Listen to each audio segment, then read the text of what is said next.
भरतपुर राजस्थान के जंगली इलाके के पास बसा एक छोटा सा आदिवासी गांव, जहां मृत्यु का घनघोर तांडव हो रहा था। गांव में पैदा होने वाले हर लड़के पर एक मनहूसियत छाई हुई थी। घर में बेटा पैदा होता, लेकिन अगली अमावस्या होते ही मारा जाता। गांव में कई तांत्रिक आकर गए, लेकिन कोई भी मौत के इस महातांडव को रोक ना सका। आज भी अमावस्या की रात थी और आज रात रघु के 1 महीने के बेटे का निधन हो गया। मारा बच्चा, मारा बच्चा। मीना का रो रो कर बुरा हाल था, लेकिन सिर्फ वही नहीं, पूरे गांव में सभी शोक में डूबे हुए थे, क्योंकि पिछले 1 महीने में होने वाली ये तीसरी मौत थी। रघु ने अपना दिल कठोर करके अपने 1 महीने के बेटे को एक सफेद कपड़े में लपेटा और गांव के सब आदमियों ने मिलकर शमशान घाट जाकर उसे वहां दफना दिया।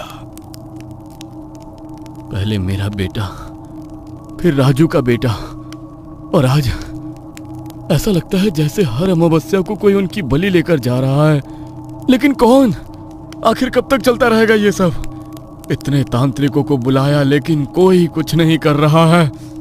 इससे पहले कि कोई आगे कुछ बोलता, पीछे से उन्हें किसी की आवाज सुनाई दी।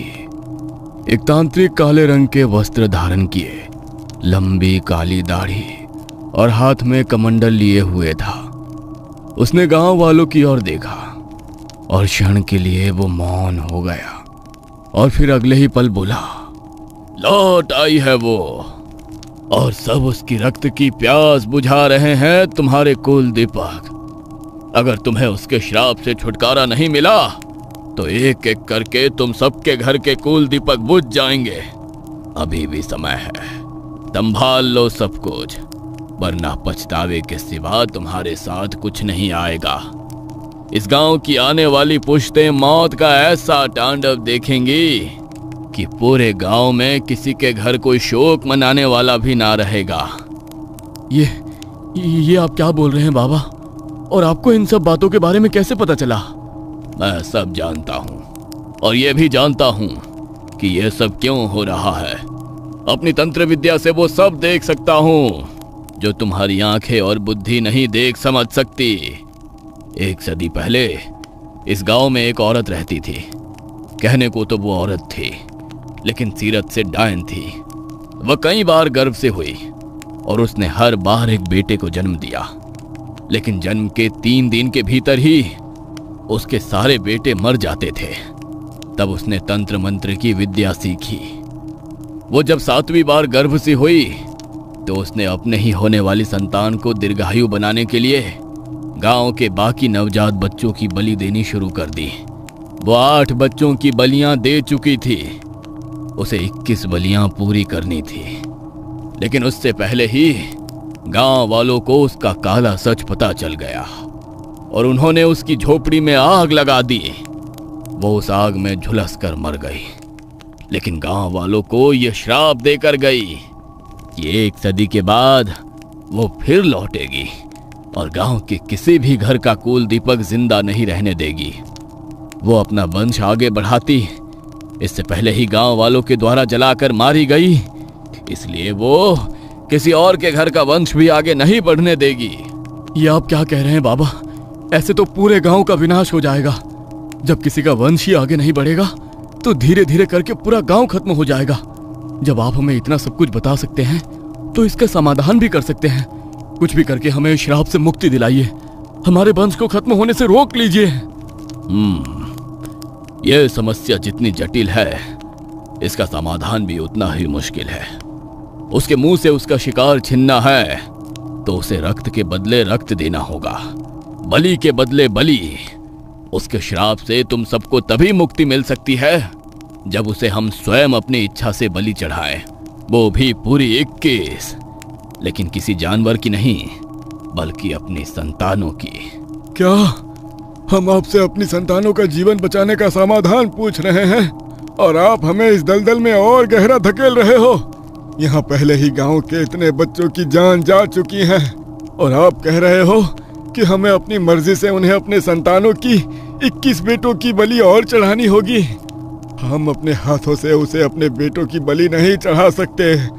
ऐसा सोच भी कैसे सकते हैं आप?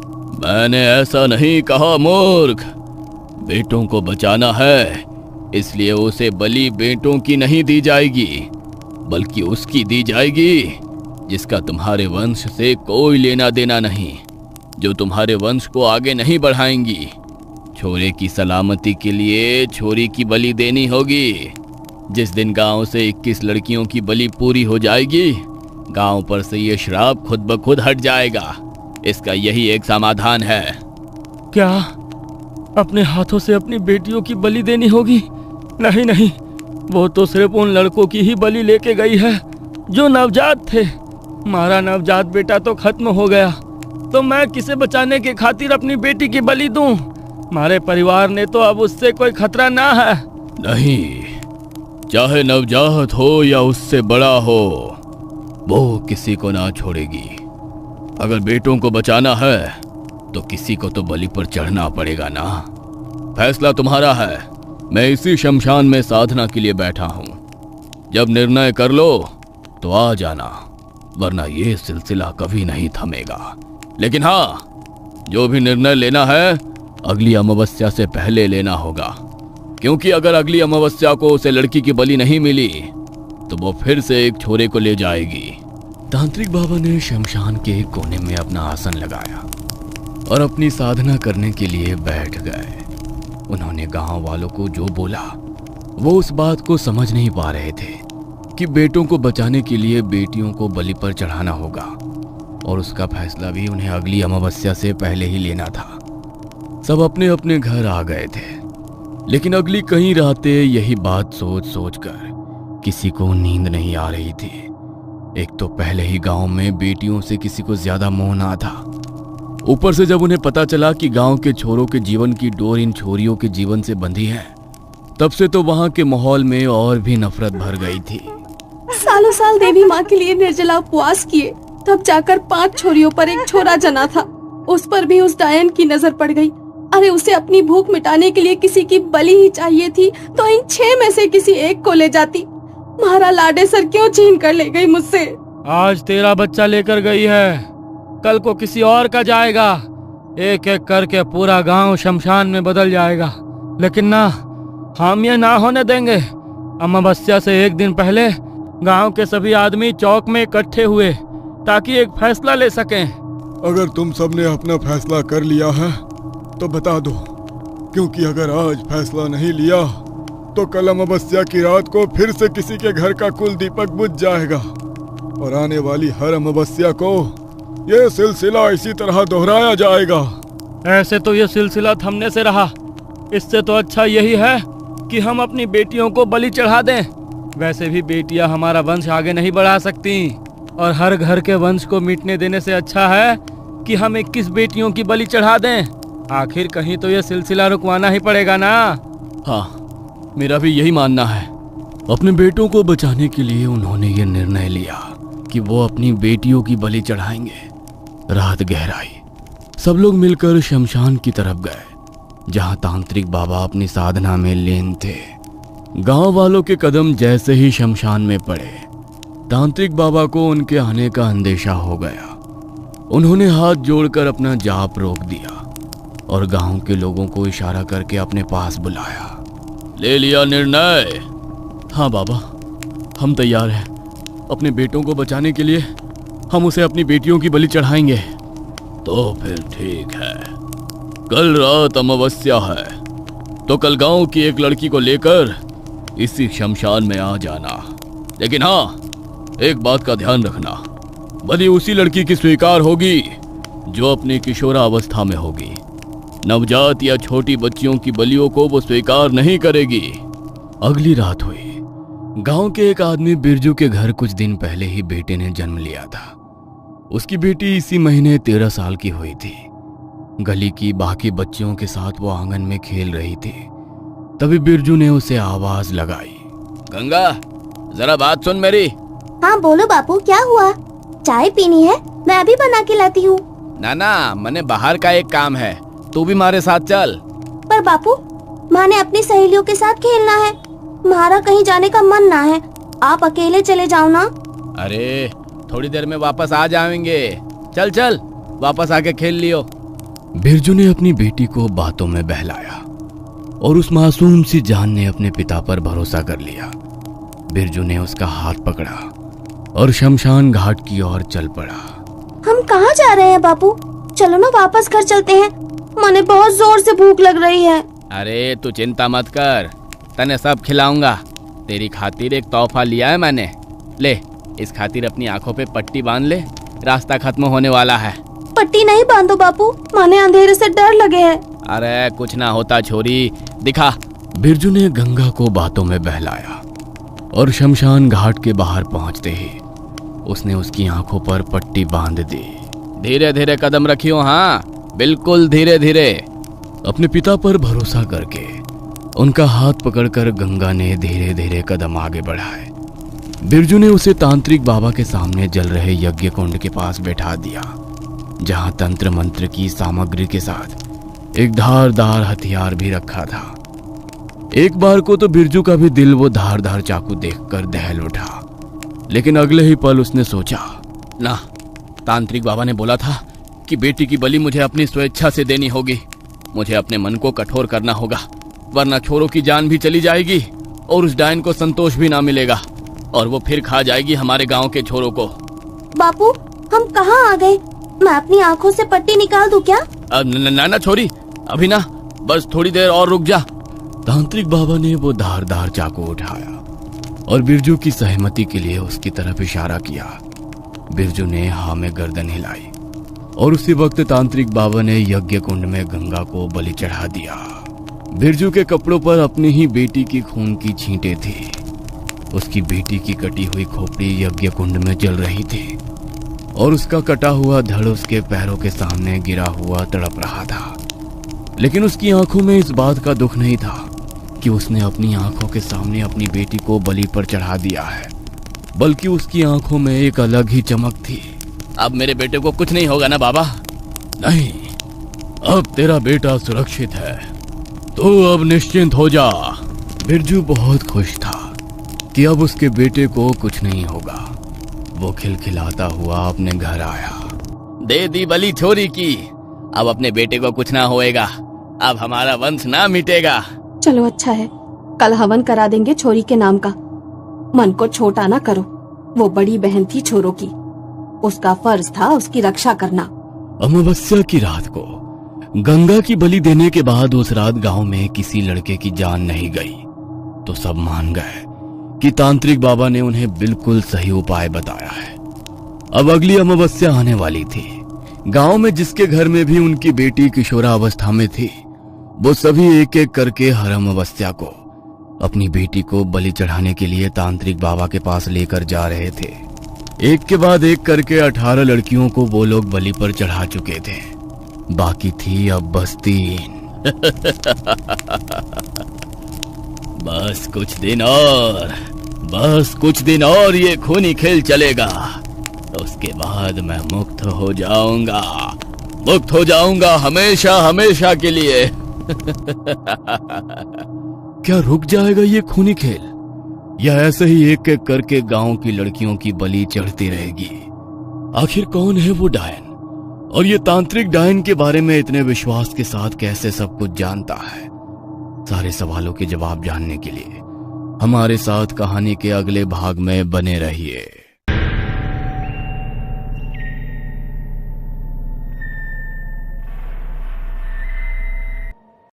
आधी रात का समय था। जंगल से आती जंगली सियारों के रोने की आवाज अचानक बहुत डरावनी महसूस होने लगी थी। शायद उनके स्वर में कोई अनजान स्वर आकर मिल गया था, एक ऐसा डरावना स्वर जिसे सुनकर किसी की भी रूह कांप उठे। वो डरावनी आवाज सुनकर अपने कमरे में गहरी नींद में सो रही रोशनी अचानक चौंक कर उठ जाती है। आंख खुलते ही उसे अपने कमरे में अंधकार और दम घोटू धुआं फैला नजर आता है। रोशनी समझ नहीं पा रही थी कि ये धुआं अचानक कहां से आ गया है। तभी वहां पर कमरे में लगी लालटेन जल उठती है और धुंधली सी रोशनी के पार उसे एक आकृति नजर आती है जिसका आकार छत के लगभग बराबर था। भयानक चेहरा, सर पर सिंग और शरीर से टपकता काला चिपचिपा घिनौना पदार्थ, जिसके कारण एक पल भी उसकी ओर देख पाना संभव नहीं लग रहा था। उस आकृति को अपने कमरे में खड़ा देखकर एक पल को रोशनी की भय से धड़कनें रुकने लगी थी। तभी उस डरावनी जीभ की आवाज कमरे में गूंज उठती है। बहुत खूबसूरत हो तुम, आ जाओ, मेरे पास आ जाओ। नहीं, मुझे छूना मत। छी, कौन हो तुम? बापू, बापू, बचाओ मुझे, बचाओ बापू। वो भयानक जीव रोशनी की तरफ बढ़ता है, लेकिन तभी रोशनी के चारों तरफ आग का गोला घेरा बन जाता है और जिन्न उसके अंदर प्रवेश नहीं कर पाता है। कब तक तू ऐसे मुझसे बचती रहेगी? बहुत जल्दी तुझे अपने साथ ले जाऊंगा मैं। कोई नहीं बचा पाएगा तुझे मुझसे, कोई नहीं। उस भयानक दिखने वाले जिन्न का रूप और ज्यादा भयंकर हो गया था। मोम की तरह पिघलते हुए उसने खुद को आग के घेरे के चारों तरफ फैला लिया। बीच में रोशनी घबराई हुई अकेली अपने बिस्तर पर बैठी थी। डर के मारे उसकी आंखों से आंसू बह रहे थे। धीरे धीरे उसके चारों तरफ जल रही वो आग जो उसकी रक्षा कर रही थी धीरे धीरे कर बुझने लगी और वो जिन्न रोशनी के बहुत पास आने लगा। लेकिन जैसे ही उसने रोशनी को छूने की कोशिश की, वहां आग का एक भयंकर धमाका होता है और रोशनी की नींद टूट जाती है। ये सपना था, लेकिन ऐसा लग रहा है जैसे वो जो भी कुछ था बिल्कुल सच था। डर के मारे उसका पूरा शरीर पसीने से भीग गया था और सांसें तेज हो गई थी। तभी उसने देखा कि उसके कमरे की लालटेन सच में जली हुई है और एक धुआं धीरे धीरे कर उसके कमरे से गायब हो रहा है। मुझे नहीं लगता कि ये बस एक सपना था, पता नहीं क्यों, लेकिन बहुत घबराहट हो रही है आज मुझे। बापू भी कमरे में नहीं है। बापू, बापू कहाँ हो आप? घर में रोशनी के बापू का एक कमरा था जहां पर वो अपनी पूजा पाठ किया करते थे। बापू जरूर अपने कमरे में पूजा पाठ कर रहे होंगे, मैं वहीं जाकर देखती हूँ। रोशनी उठकर उनके कमरे की तरफ जाती है, लेकिन दरवाजा हल्का बंद था तो उसे कमरे के बाहर से बापू दिखाई नहीं देते। तो वो सीधी कमरे के अंदर चली जाती है। बापू तो यहाँ पर भी नहीं है। इतनी रात को अचानक मुझे बताए बिना कहाँ चले गए? खाली कमरे में अपने पिता को ना पाकर रोशनी अब और भी ज्यादा परेशान नजर आ रही थी। तभी रोशनी के पिता का शिष्य, जो हमेशा उसके पिता के साथ उनके घर में ही रहता था, कमरे के अंदर आ गया। अरे तुम यहाँ क्या कर रही हो? गुरुजी ने मना किया था ना तुम्हें इस कमरे में आने को। मैं थोड़ी देर के लिए पानी पीने क्या गया, तुम अंदर आ गई। हाँ, मैं जानती हूँ कि बापू ने मुझे इस कमरे में आने के लिए मना किया है, लेकिन मैंने बहुत बुरा सपना देखा। ऐसा लग रहा है कि कुछ बहुत बुरा होने वाला है। मुझे बताओ बापू कहाँ पर हैं? अभी वो घर पर नहीं है, तुम जाओ और जाकर सो जाओ। जाओ। नहीं, तुम मुझे बताओ बापू कहाँ हैं? वो किसी मुसीबत में है ना? देखो, अगर तुमने मुझे नहीं बताया ना तो मैं खुद उन्हें ढूंढने के लिए घर से बाहर चली जाऊंगी। नहीं, वो बाहर नहीं है। तो फिर कहाँ है? ठीक है, मत बताओ, मैं जा रही हूँ, बाहर जाकर खुद ढूंढ लूंगी उन्हें। रुको, वो अपनी साधना के लिए गए हैं। आज अमावस्या का दिन है और आज तो वो शमशान। शमशान? क्या? इतनी रात को पिताजी शमशान में क्या कर रहे हैं? शमशान में कौन सी साधना होती है? अब तो मैं जान कर ही रहूंगी ये सब क्या चल रहा है। आज अमावस्या है ना, तो खास पूजा होती है शमशान में। तुम्हें बोला ना अंदर जाकर सो जाओ। अभी इसकी बात नहीं मानी तो ये मुझे बाहर जाने नहीं देगा। ठीक है, मैं अपने कमरे में जाकर सो रही हूँ। बापू आ जाएंगे तो मेरे कमरे में भेज देना। तुम दरवाजा बंद कर लो। रोशनी कमरे से बाहर निकल गई और उसके बापू के शिष्य ने कमरे का दरवाजा अंदर से बंद कर लिया। रोशनी ने बिना आवाज किए बाहर से दरवाजे की कुंडी लगा दी। वो इस तरह दबे पांव घर से निकली कि किसी को भनक भी नहीं हुई। आधी रात के पहर वो सीधी शमशान में पहुंची, जहां उसे दूर ही आग की लपटें दिखाई पड़ रही थी और पास ही में उसके पिता बैठे मंत्रों का जाप करते दिखाई दे रहे थे। उनके पास एक लड़की का मृत शरीर पड़ा था। हर तरफ खून ही खून फैला दिखाई दे रहा था और उसके पिता एक मानव खोपड़ी को रक्त से नहलाते हुए शैतानी हंसी हंस रहे थे। जमीन पर तंत्र मंत्र का सामान रखा देख और पिता को इस तरह हंसते देखकर रोशनी को समझते देर ना लगी कि वो कोई तांत्रिक क्रिया कर रहे हैं। बस कुछ दिन और ये खूनी खेल चलेगा। उसके बाद मैं मुक्त हो जाऊंगा हमेशा हमेशा के लिए। ये सब देखकर और अपने पिता की बातें सुनकर रोशनी के होश उड़ गए। ये सब क्या हो रहा है? बापू ये क्या कर रहे हैं? मेरे बापू इस तरह किसी की जान नहीं ले सकते। जो कुछ मैंने देखा जरूर ये कोई भयानक सपना है। वो भागती हुई अपने बापू के पास जाती है और अपने बापू को आवाज लगाती है। अपनी बेटी को वहां देखकर तांत्रिक हैरान रह जाता है। तू यहाँ क्या कर रही है और तुझे कैसे पता चला कि मैं यहाँ पर हूँ? यह सब भूल जा और जा घर चली जा। तुझे यहाँ नहीं आना चाहिए था। वो सब छोड़िए बापू, लेकिन आप इतनी रात को शमशान के भीतर क्या कर रहे हैं? और ये किसका मृत शरीर पड़ा है यहाँ पर? कह दीजिए कि जो कुछ भी मैंने अपनी आंखों से देखा वो सब झूठ है, कोई बुरा सपना है। बापू क्या वाकई आपने इस लड़की की जान ली है? नहीं, मैंने किसी को नहीं मारा। इसकी बलि तो इसके घर वालों ने खुद दी है। तुझे पता ही है ना, इस गांव के जंगली लोग, उनके लिए छोरियों की कोई कीमत नहीं। उनके छोरे ही उनके लिए सब कुछ है। अपने छोरे की जान बचाने के लिए खुद अपनी लड़की को यहाँ लेकर आए थे वो लोग। मेरा कोई दोष ना है। नहीं बापू, कोई अपनी बेटी की बलि थोड़ी दे सकता है। अपना पाप छुपाने के लिए एक बार फिर से कहानी सुना रहे हो आप मुझे। आपकी रोशनी अब उतनी छोटी बच्ची नहीं रही कि आप उसे परियों की कहानी सुनाकर बहला देंगे। जो आपने कहा वो सच नहीं है, वो सच नहीं है बापू। आप तो बस पूजा पाठ करके लोगों का भला करते थे। अगर इस गांव के लोग जंगली हैं और उनके लिए उनकी बेटियों की कोई कीमत नहीं, तो आप तो उन्हें गलत काम करने से रोक सकते थे ना बापू। आप भी तो एक बेटी के पिता हैं। आपने क्यों किसी को अपनी बेटी की बलि देने दी? और आप यहाँ आधी रात को क्या कर रहे हैं? आपने उन लोगों को रोका क्यों नहीं? ये सच नहीं है बापू। आप मुझे सच सच बताइए, ये सब क्या हो रहा है?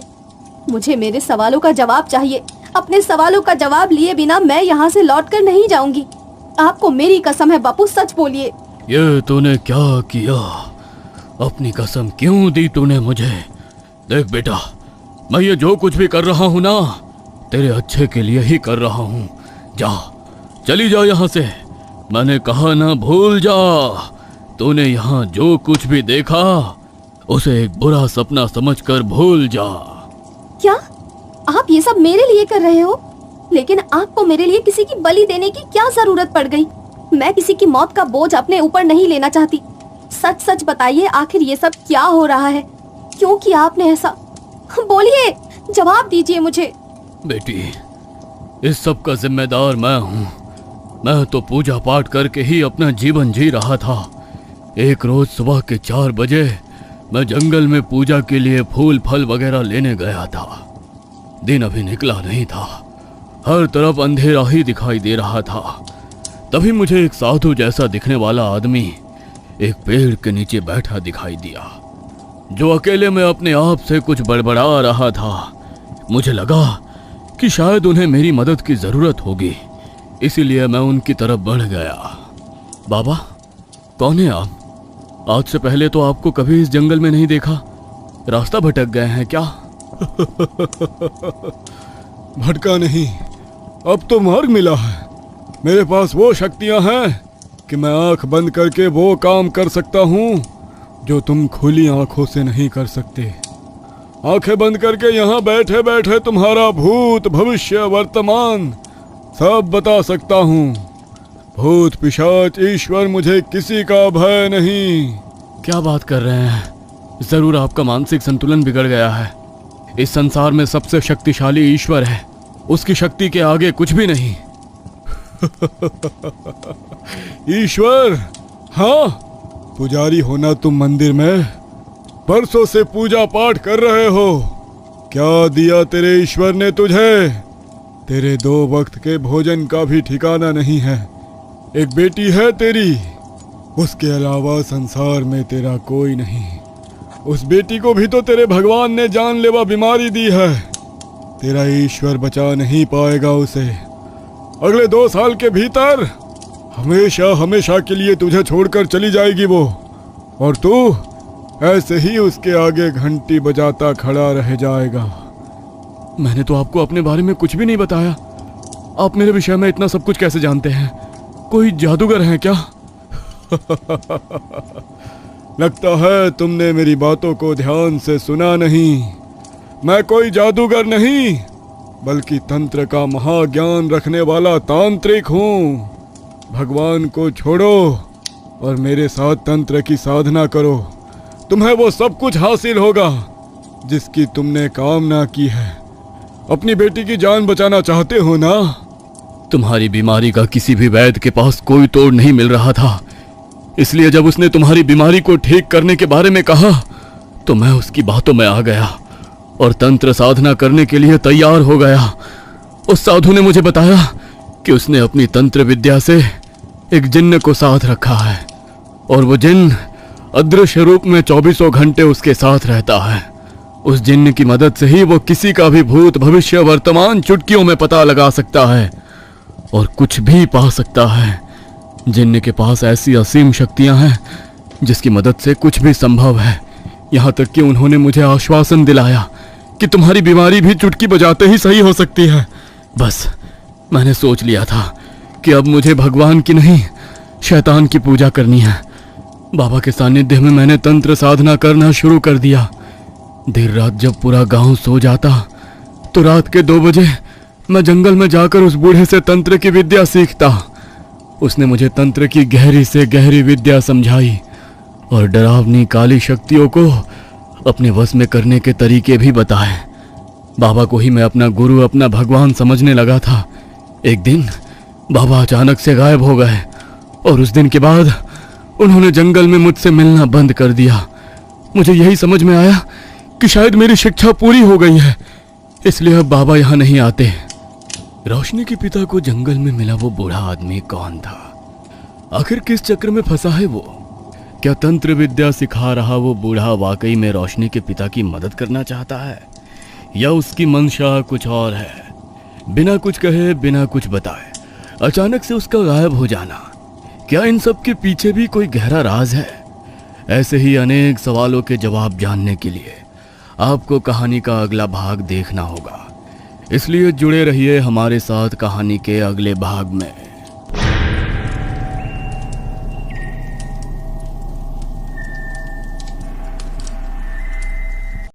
बाबा के अचानक से गायब हो जाने के बाद मैंने बाबा की सिखाई हुई तंत्र विद्याओं का अभ्यास करना शुरू किया।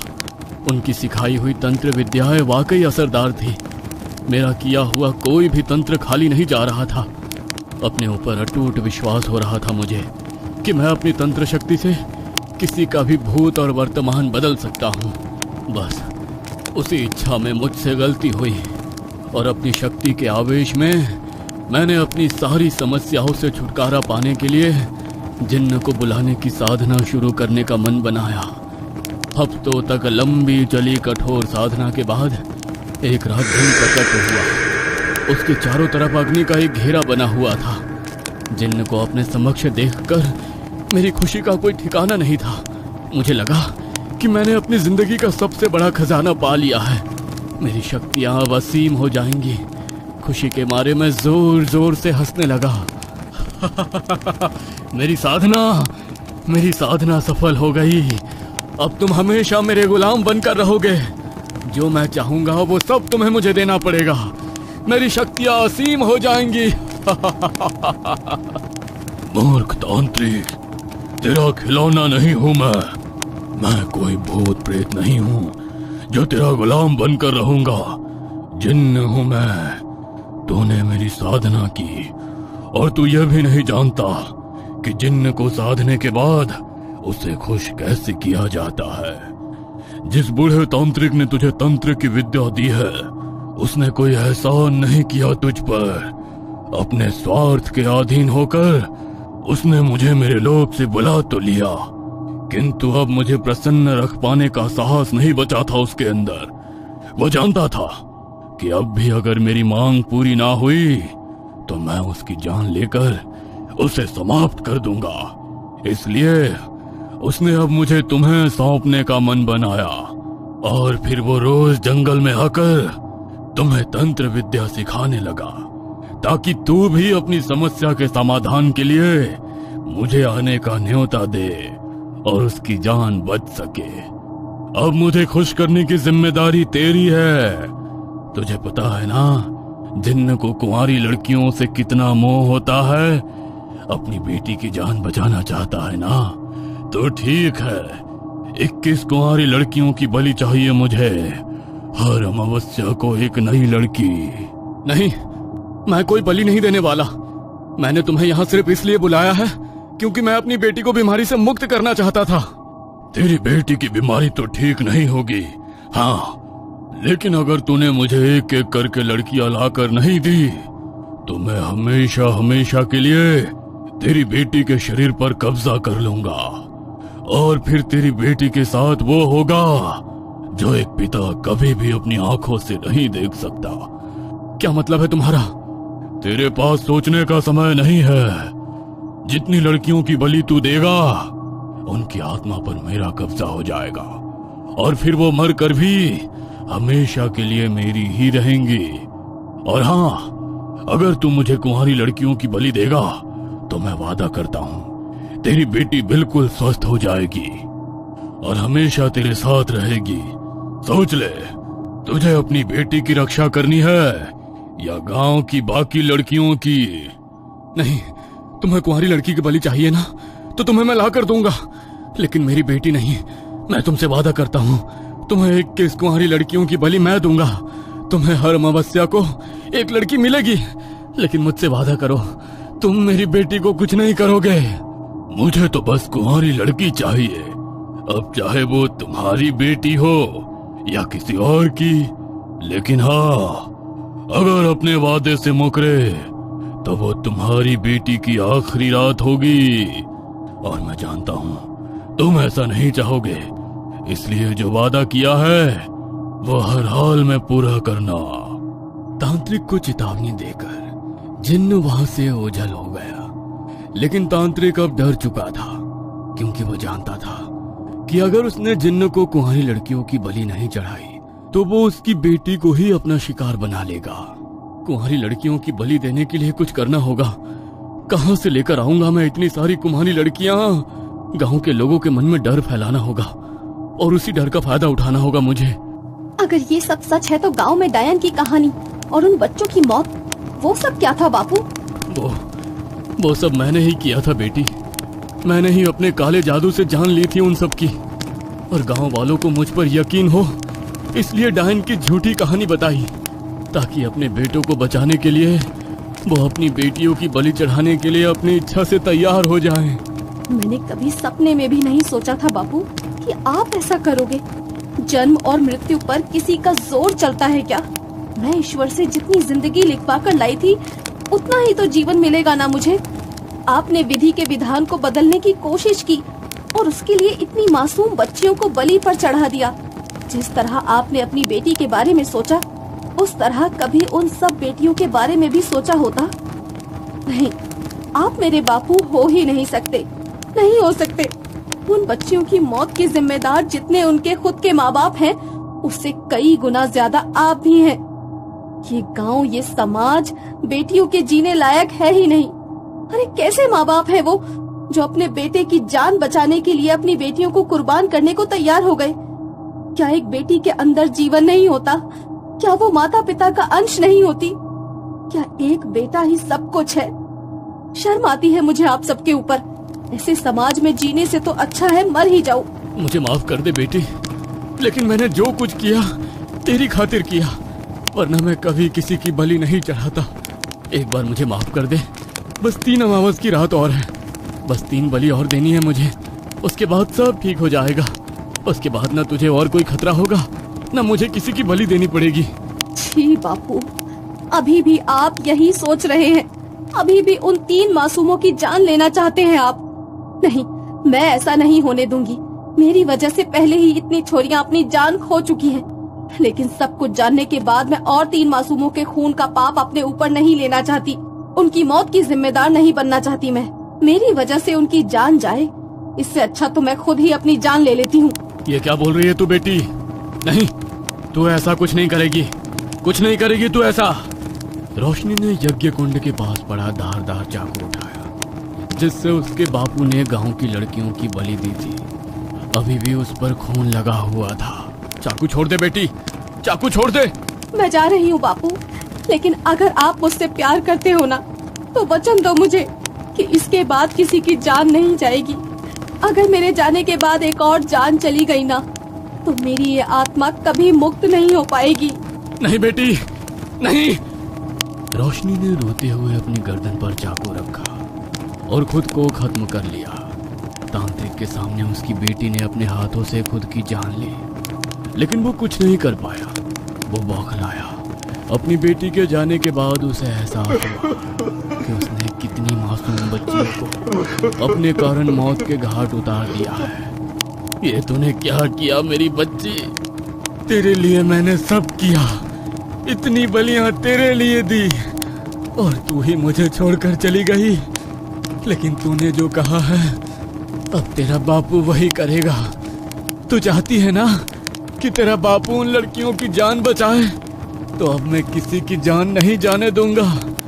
मैं तुझसे वादा करता हूँ। तांत्रिक की आंखों के सामने उसकी बेटी का मृत शरीर पड़ा था।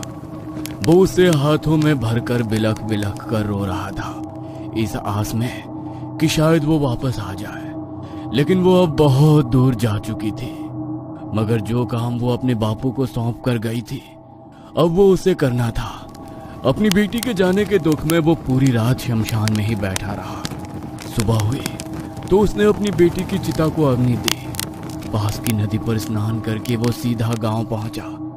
गांव वाले भी उसे इतनी सुबह गांव में देखकर हैरान हो गए। बाबा, आप इतनी सुबह सुबह गांव में? क्या हुआ? सब ठीक तो है ना? कल रात की बलि स्वीकार तो हुई ना? कुछ गलती तो नहीं हो गई? मेरे छोरे को तो कुछ ना होगा?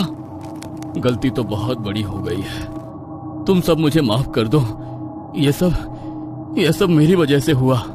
आप क्या बोल रहे हैं बाबा? हमें आपकी कोई भी बात समझ में नहीं आ रही। जो भी बात है साफ साफ कहिए ना। तुम्हारे गांव में कभी किसी डायन का श्राप था ही नहीं।